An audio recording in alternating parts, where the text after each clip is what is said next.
Howdy gang, and welcome to December. Anybody else ready for 2020 to be over? Because I know this girl is. Anyway, now that I said that, I just realized that in just 2 months I'm going to be 50.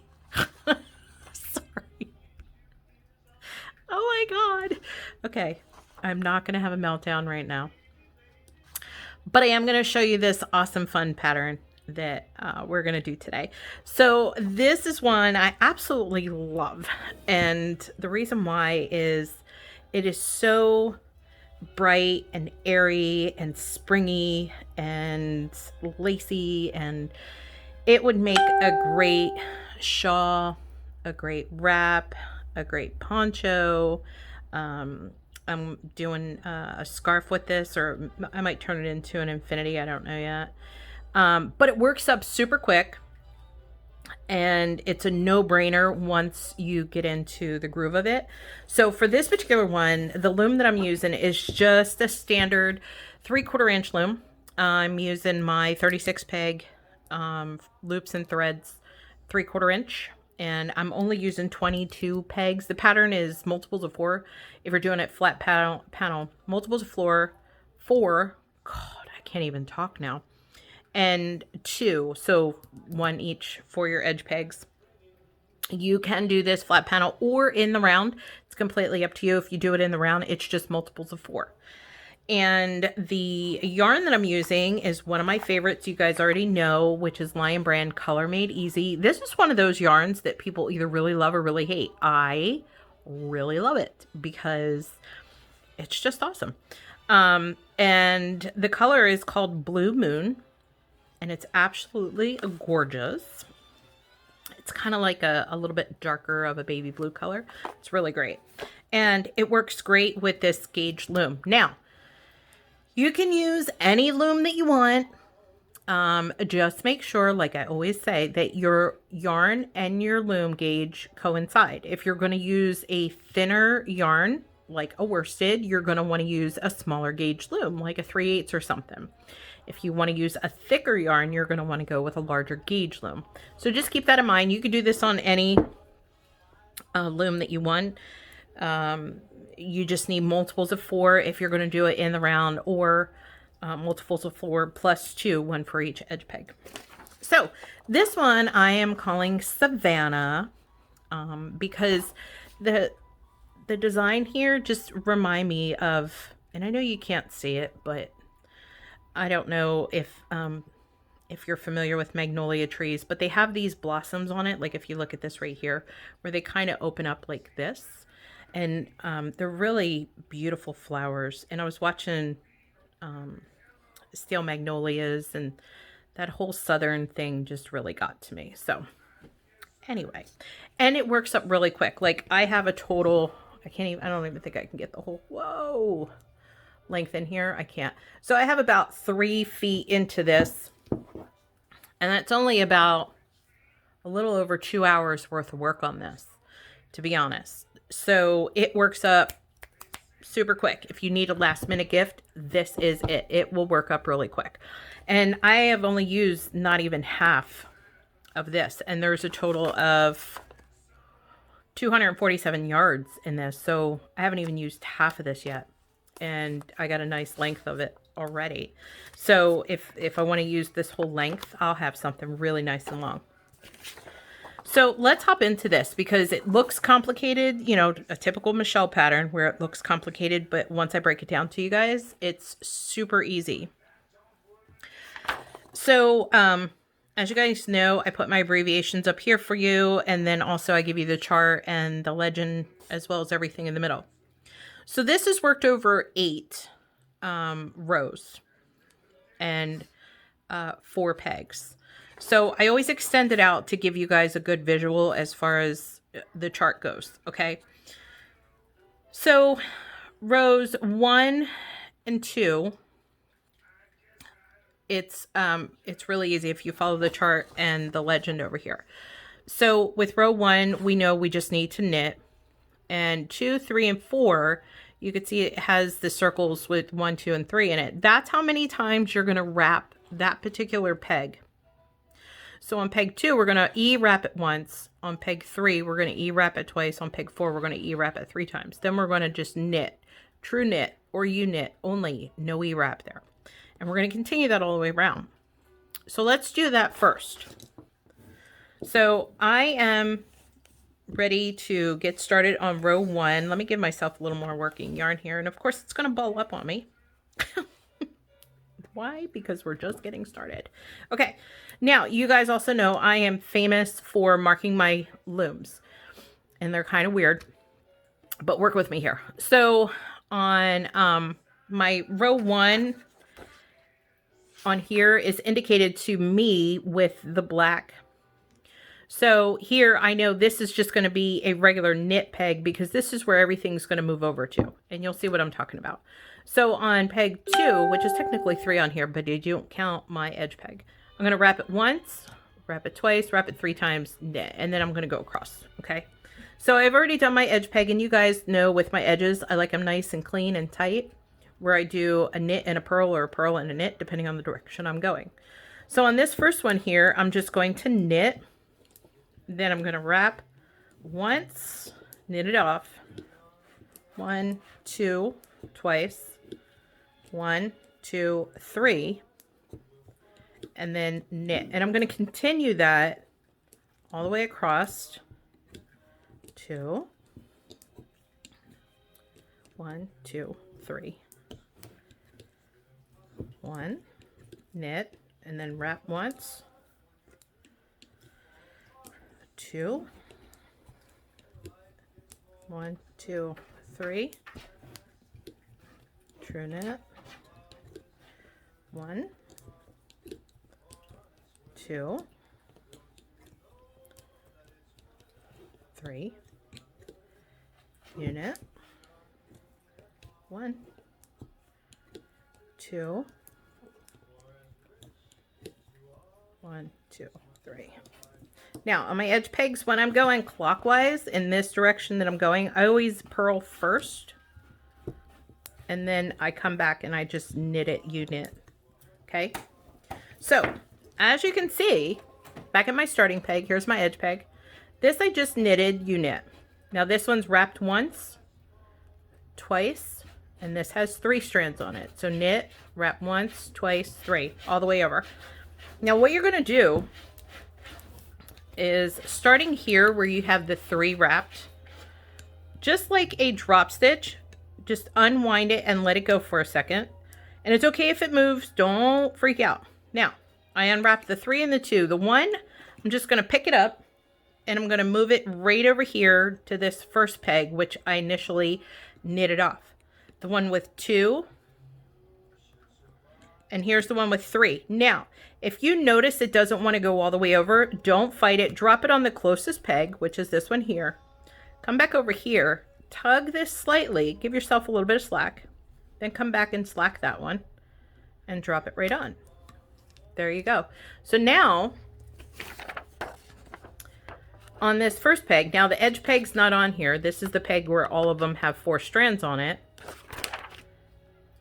1, 2, 3, and 4. I'm trying to separate them. There you go. So that has 4 strands on it. And these 3 are empty. And on here, you'll see that's where we're going to E-wrap them when we get back. Okay, so we're going to continue that. We're going to unwrap all the pegs that have multiple wraps on them.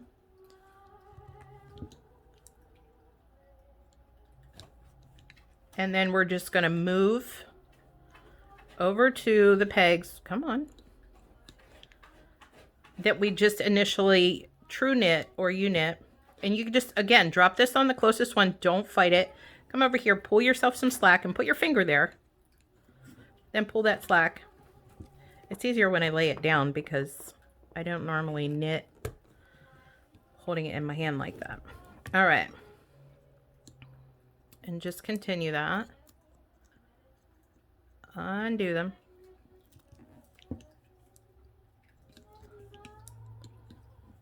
And then move them. And again, don't beat up your yarn or your loom or anything like that. Just drop it on the peg that's closest. Give yourself a little slack. come back here, and then move it over. That way you don't break pegs, you don't break hooks, you don't break yarn. Everybody stays happy. Unwind. And then move this one. Move this one. And then move this one. And just give yourself some slack. And drop it. And this is the last one.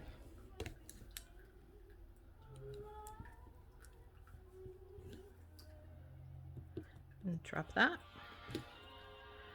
And drop that. And drop that. All right. Now, what you're going to do, I already did my edge peg the way I was supposed to with a purl and a knit.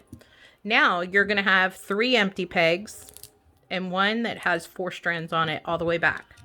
So this is where on row 2, you can see we're going to E-wrap, knit off 4, E-wrap, knit off 4.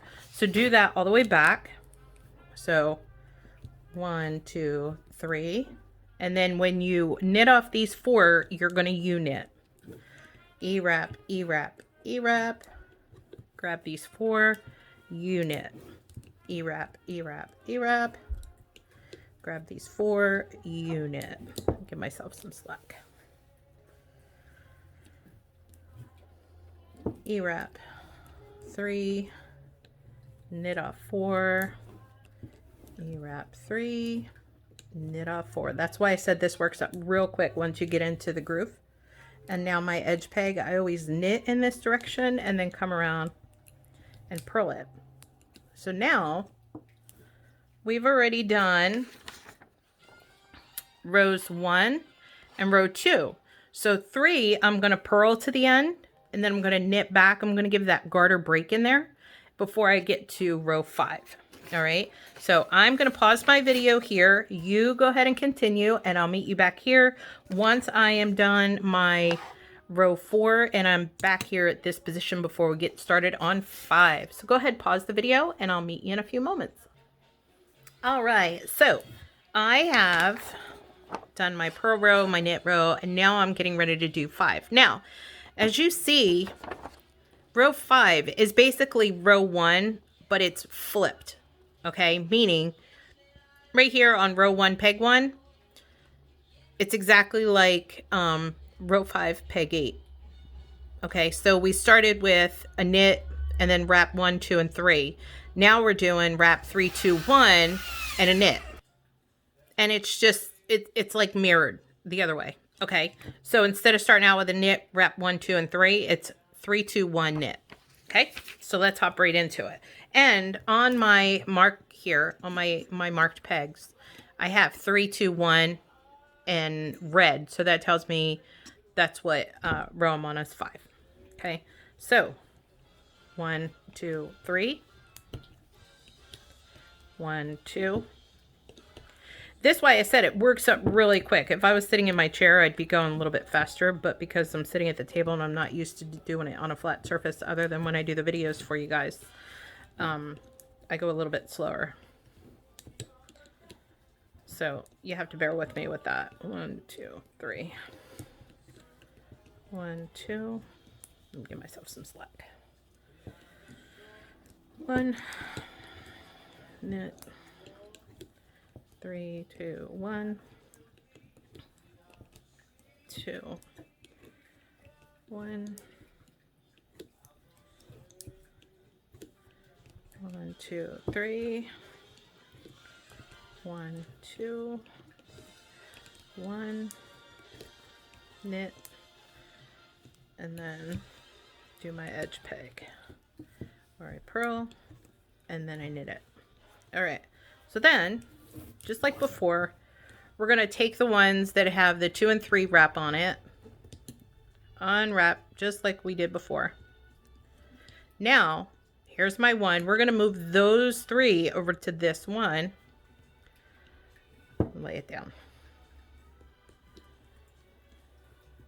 And remember, if it's too tight, don't beat it up. Drop it on the closest peg. Give yourself some slack. Come back to this one and then move it. And just repeat that all the way around. Whoops. And then continue moving everything. So this is the 1, 2. I'm going to drop that here and then give myself some slack. And put your finger there, just kind of hold on to that slack that you get. It makes it a little bit easier. Drop this. Drop. And then move them. And that's how simple. Give myself a little slack. This pattern is.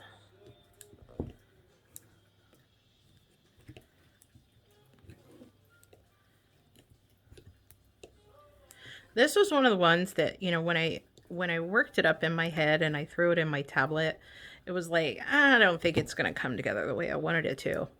And it kind of did, but then it kind of didn't, and it came out a lot cooler than I expected it, because when you have a vision in your head and you put it down on paper, or you know, for me, I put it in my tablet.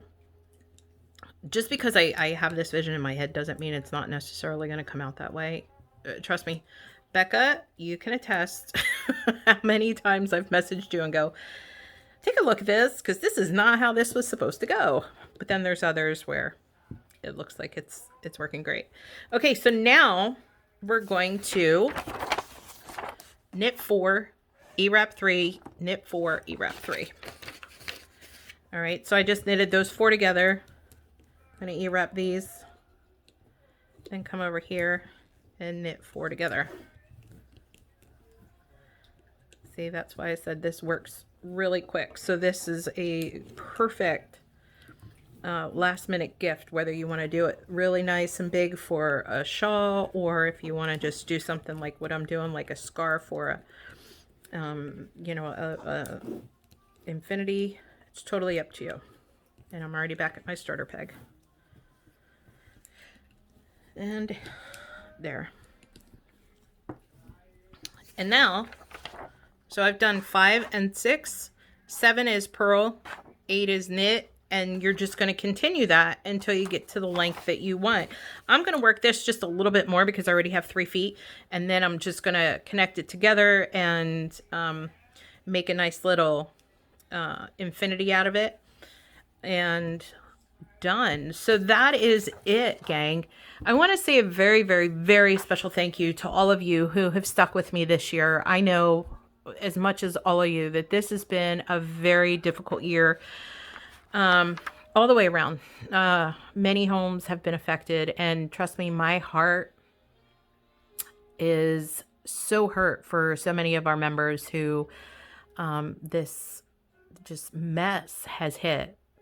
Thankfully, knock wood, it has not hit our home, but we do have many friends and family that, you know, we're friends with, that it has hit, and it's hit drastically. So I want to just say a very big thank you to everybody who's hung out with me in 2020 and stuck by and continue to let me to create for you. So I appreciate you all so much.